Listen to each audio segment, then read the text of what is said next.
All right, we are going to develop the quotient rule.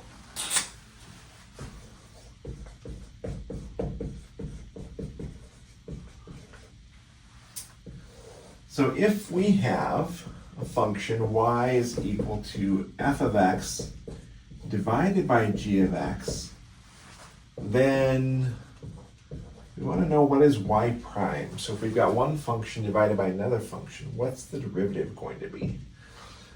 So I'm going to rely on what we've already developed through the product rule as we try to prove this. So we have y is equal to f of x times g of x, as you see there. I'm going to multiply both sides by g of x. So y times g of x is equal to f of x. Interesting. Well, now if we've got this sort of a setup, I can then find the derivative of each piece using the product rule over here, and then the derivative over here. I can figure out what the derivative of f is. So first of all, the derivative of f will be f prime. And then over here we can use the product rule. Well, I've got two pieces I need to think about. So the product rule says when I'm finding the derivative of a product, I take the derivative of the first, so that would be y prime, times the second, that's going to be that g of x, plus the derivative of the second, which would be g prime, times the first, which would be y. So we've got this relationship here. Now what I'm supposed to find, if we go back over here, we're trying to find y prime. So we need to isolate the y prime here. So there's the y prime. You need to isolate that. So let's see what we've got here. Let me go ahead and subtract this from both sides. That would leave me with y prime times g of x is equal to f prime of x minus g prime of x times y. And then divide by g of x. So that would give me y prime is equal to f prime of x minus g prime of x times y all over g of x. Now y was originally defined as f of x over g of x, so I'm going to replace the y with that. So I've got y prime is equal to f prime of x minus g prime of x times f of x all over g of x all over g of x. Well, that's a little bit messy. I would like very much to be able to kind of clean that up a little bit. Well, what if I multiply like this? I'm going to take everything up here and I'm going to multiply that by g of x. Well, if I multiply the numerator by g of x, I'm also going to multiply the denominator by that. So let's just think what happens here as we distribute that through. I'm sorry that I ran out of room. I'm going to have to move over here for my next step. But let's go ahead and do that. So if I distribute this g of x through, I'm going to end up with y prime is equal to f prime of x, bring in that g of x, minus, I've got my g prime. This g of x is going to cancel out with that one, so this give me a g prime of x times f of x. And then what's left, I've got g of x times g of x, so this will be all over g of x quantity squared. And that is the quotient rule. So if f of x equals y, rather if y equals f of x over g of x, then the derivative of that function is this. The derivative of the numerator times the denominator minus the derivative of the denominator times the numerator all over the denominator squared. So let's look at an example of this, applying this rule. Suppose I have a function that looks like this. E to the x equals, let's just say y is maybe 3 to the x all over x squared minus 5x plus 1. So I've got two functions. This is my f function here. This is f up there. Here's my function g down here. I find it's helpful when folks are finding these derivatives to figure out all of your component pieces. So figure out what is f prime, figure out what is g prime, and then once you figure out the component pieces, put them all together. So let's go ahead and do that. So I'm just going to declare my f of x function is 3 to the x. And I know that f prime of x is the natural log of 3 times 3 to the x because of the exponential rule. Now I come over here, g of x is x squared minus 5x plus 1. G prime of x is, well, this is a power function, so that's 2x. This is a constant times a power function. So I bring down that constant, the derivative of x is just 1, so that will just become 5. The derivative of this constant 1 is equal to 0, constant rule. So I've got my f and my f prime, I've got my g and my g prime, and now I can just plug in the pieces.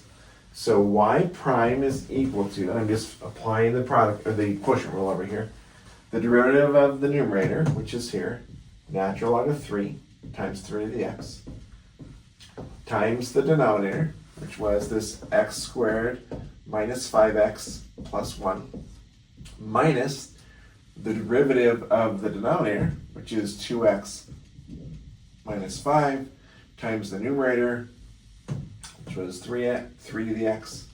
This is all over the denominator squared. So x squared minus 5x plus 1 quantity squared. So this is the derivative of that function. Now when you're working these like on an assessment, if I'm going to test you on this, you can simply apply the rule and stop. You don't need to try to go through simplification here. Now in some real world contexts, we will need to do further simplification as we try to get to our answer. But this is sufficient for demonstrating that we understand that the product rule is needed and then how to apply it here. So to allow you to practice this, I have put together a worksheet with some real world contexts. And I will go ahead and do one of those contexts here off of our worksheet. And then there's 3 more for you to practice. So I'm going to do the average cost per unit. This is problem number 1 on the worksheet, which I've posted to the website. So let me go ahead and erase this board and then we'll dive right into it.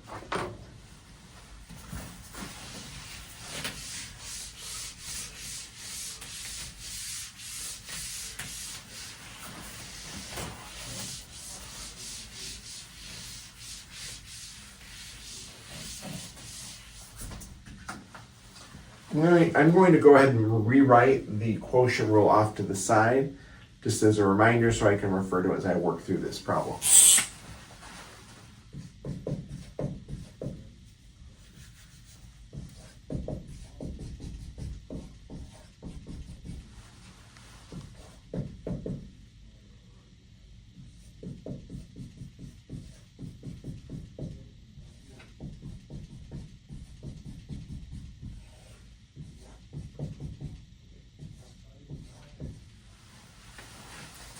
All right, so here I've written the quotient rule over there, and we're going to dive right into our problem. We are told that the company's production cost for producing X units is this. So I've got C of X is equal to 500 plus 2X, and this is in dollars, I'm told. So this was the production cost. In dollars is what this function is. I'm told oh, and by the way, X, I'm told, is the number of units. Number of units of whatever they're producing. I'm also given this function, AC of X, and it's the function, the cost function, divided by the number of units. So C of X over X. The units on this one will be cost in dollars, right? Cost in dollars. That's what this numerator is in. And then this is units. So this average cost function would be the cost in dollars per unit. Now, it's a little awkward that the worksheet has AC, 2 letters representing average cost. AC makes sense for average cost, but it's a little more cumbersome. But we'll go ahead and work with it. We know that that's just the notational. If you don't like it, you can name it something else. Name it g of x and work it that way if you want, or name it some other function. I'll go ahead and use the AC of x. So I have one function divided by another function. So I'm going to need to use the quotient rule. I'm going to label this function f, if you will. This function will be g. So let's just come over here to the side and figure out what those pieces are. So f of x is equal to, okay, that's this function right there, 500 plus 2x. So f prime of x is equal to, well, the derivative of a constant is 0, so that goes away. The derivative of 2x is in fact just 2. Here I have g is just x, so g of x equals x. G prime of x equals, well, the derivative of x is just 1. So I'll be able to plug those pieces in over here. So if I want to know what average cost prime of x is, it's going to be the derivative of the numerator. This was my f, so there it is, 2, times the denominator, which was x, minus the derivative of the denominator, which was 1, times the numerator, which is 500 plus 2x, right there, all over the denominator squared, so all over x squared. So let's just go ahead and keep going. That's 2x minus 500 minus 2x all over x squared. Now something nice happens here. We've got 2x minus 2x. Those go away, and my final answer is negative 500 all over x squared. So that's the rate of change in my average cost is given by this. So let's evaluate that now at 10 and make sense of what that means. So if I want the average cost, the rate of change in the average cost at 10, I can plug that in. This will be negative 500 all over 10 squared. 10 squared is 100. Negative 500 divided by 100 would be negative 5. Let me figure out what those units are. We know that the average cost was measured in cost in dollars per unit. This is the average cost, dollars per unit. The input value here is units. So this is going to be negative $5 per unit. That's the dollars per unit. That's the output of this average cost function. The input is unit. So $5 per unit per unit. Let's make sense of what that means. I'm going to erase this.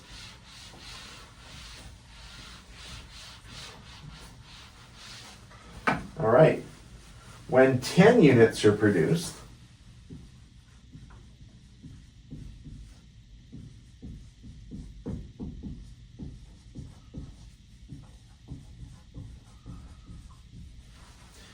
the average cost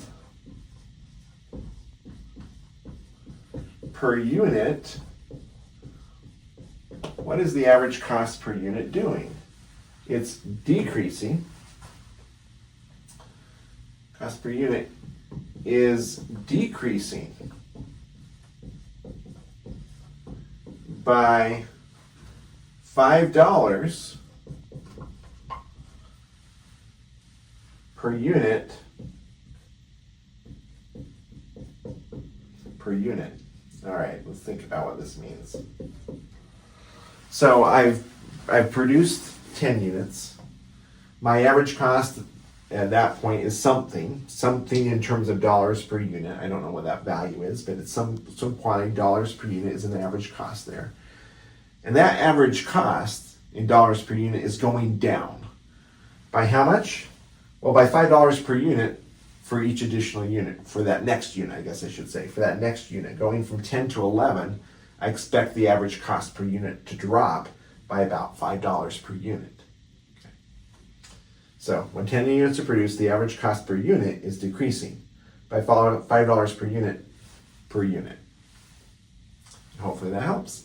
So with that, go ahead and work through the activity sheet with the quotient rule practice problems.